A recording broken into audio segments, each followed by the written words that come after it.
And the president spoke about this, and before he went on, and I have to say, I've had a very, not just a low opinion of what this president has done in office, but I had very low expectations from the get-go, as I know many of you did too, while the rest of Washington, I lived in Washington, D.C. at the time the president was elected, and while the rest of the city was just, yay, I was like, this is not going to be good, everybody. This is not going to work out the way you think it will, but I was deployed abroad at the time, so at least I didn't have to sit there for all the parties. Now, at least for the election.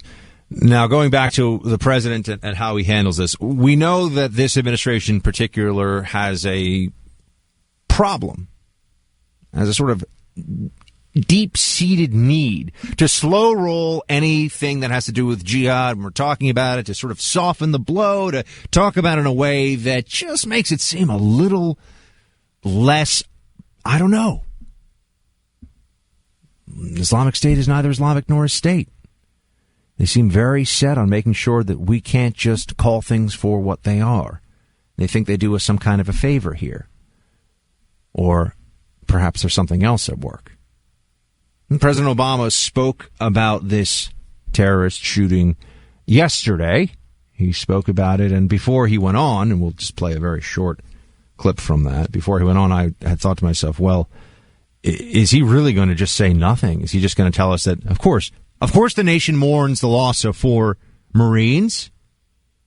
We don't need the president to tell us that. We expect him to say it, but we know that. Why is the president holding this press conference? Why? What does he have to say to us? And I thought this has to be a moment where the president will say, you know, this looks like an act of terror. And then I realized, no, he won't do that. He's going to speak about this with a sort of professorial sterility. You know, it's just, this is what happened. These are the details of what happened. And we're very sorry for the families of those who lost their lives. But no real sense that the president is, look, do this if you want on your own as a little experiment. Look at the way the president reacted to a tough question the day before, and then look at the president's demeanor and tone in the aftermath of a terrorist attack on U.S. soil. I was mad after this happened. I was mad. I'm sure many of you were enraged, couldn't believe that this sort of thing is still happening time and again. It's just a matter of the distance in between the events. And we're sick of pretending like we're not at war with this Islamist jihadist enemy. We're sick of it. And we want the President of the United States, the Commander-in-Chief, to reflect some of that. Just some of that. We want someone who stands up and says, we will take the fight to the enemy. We understand who the enemy is. We're real about this. We're not just going to sit here and keep counting the dead and somehow think that because the numbers aren't that high on U.S. soil, this isn't a big problem. This is a huge problem. Because if they can do this, they can do much bigger attacks. They know it and we know it. And it's not enough for Obama and the other Democrats to just hope and pray that somehow it won't happen on their watch. Luckiest thing that ever happened to Bill Clinton was that he managed to get out of office before we saw what years of inaction and dithering and nonsense dealing with Al-Qaeda actually brought home to our shores. I have a very different view of that administration.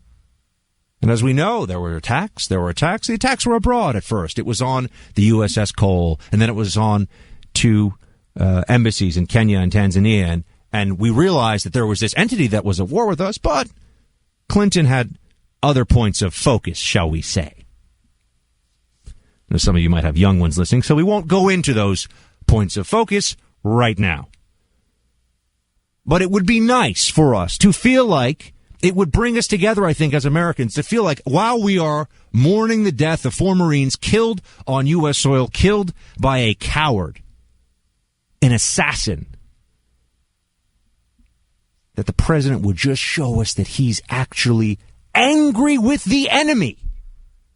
Angry with the enemy. Not, oh, yes, we're going to talk about this and I'll consult and we're going to have policies and we'll work with our allies. No. I want venom directed at the Islamic State. And you could say, oh, Buck, well, that's just bluster and that's nonsense. No, it's more than that. It's more than that. When they're relying on a propaganda machine to bring in thousands of recruits from around the world, when they are relying on the messaging to be one of their principal tools of jihad, we can expect that those who are entrusted with the best equipped, best trained, most capable military in the world, and yes, the best intelligence services in the world, will be able to come up with some kind of a counter message and let the rest of the world know we mean business. Not, a little coalition, some, a couple of strikes here and there. We'll talk to some people. We'll see how it goes. 60 fighters they've trained in Syria. That's what the Pentagon says. 60. Yeah, that's right. We'll throw a couple of platoons worth at the Islamic State. We'll see how that goes. The Obama administration is completely unserious about dealing with this threat. And now we see, this is not a surprise, by the way. Oh, they got bin Laden. I guess that means that he really knows what he's doing. Really? Well, when we got Zarqawi, the insurgency got worse in Iraq. And now, as we see, we got bin Laden. But radical jihad, all jihad is radical, jihad around the world has only gotten worse. And when we have an attack like this by a naturalized U.S. citizen, somebody who we would think would be one of us, and kills 4 Marines. Tried to kill many more, by the way. As a shootout with police. Fortunately, law enforcement responded quickly and took him out. When the president speaks about this, I would like it. I would prefer it. And I think that it would mean something to our enemies as well if he would talk about this in a way that it didn't sound like he was letting us know what the most recent trade agreement with some of our partners in Southeast Asia were. That's the tone that he gives us on this. And we know that the president can get very upset. We know the president can emote. We know that he can throw down when he wants to. Not on this. No. Some words of consolation to the families, which if he, of course, didn't give, their people would be completely outraged. And our hearts and prayers are with those families. But we need more from the president. We need a promise that we are going to win this fight.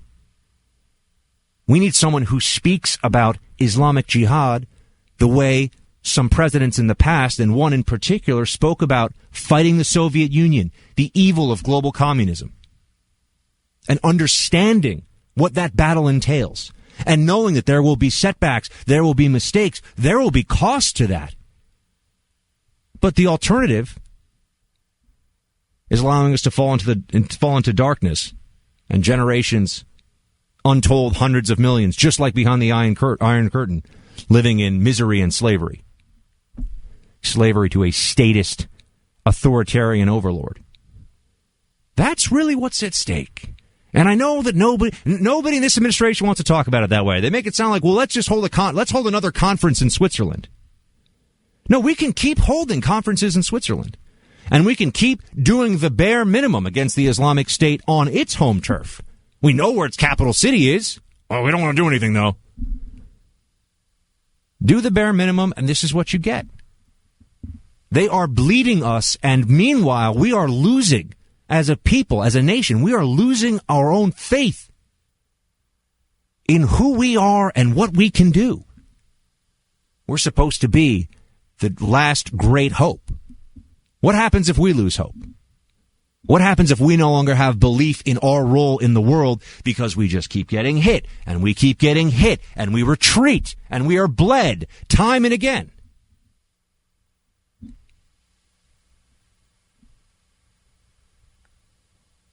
This is what the president had to say yesterday. Play the clip. We take all shootings very seriously.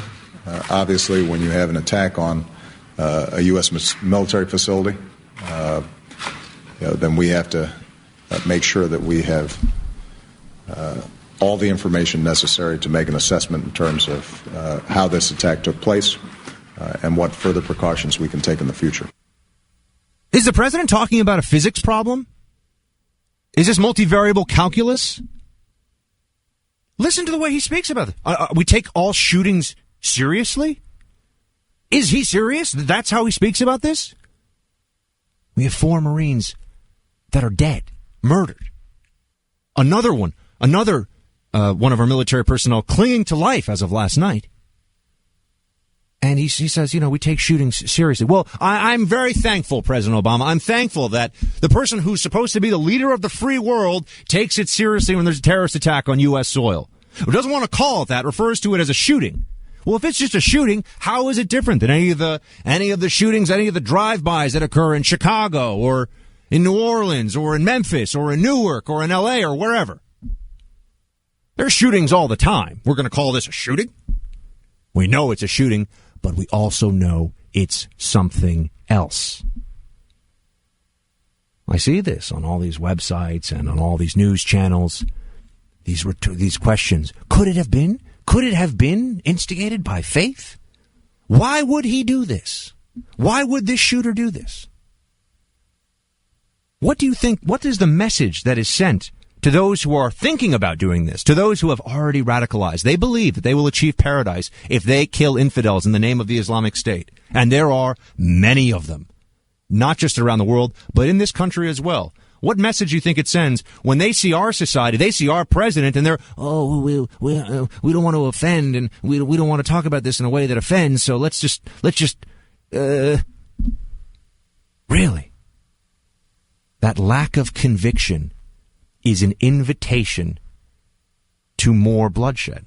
It's what the left in this country does not understand, or perhaps, even more terrifying as it is to think about, perhaps they do understand. After all, America, for many on the left in this country, is the cause of so many ills around the world. We know that there is at least some sub-segment of the Democratic Party that believes that much of what goes wrong abroad and therefore here at home as well as blowback is our fault. So maybe they prefer the portrayal of weakness on the world stage. Maybe they think that it's settling scores. This is making us even with everybody else.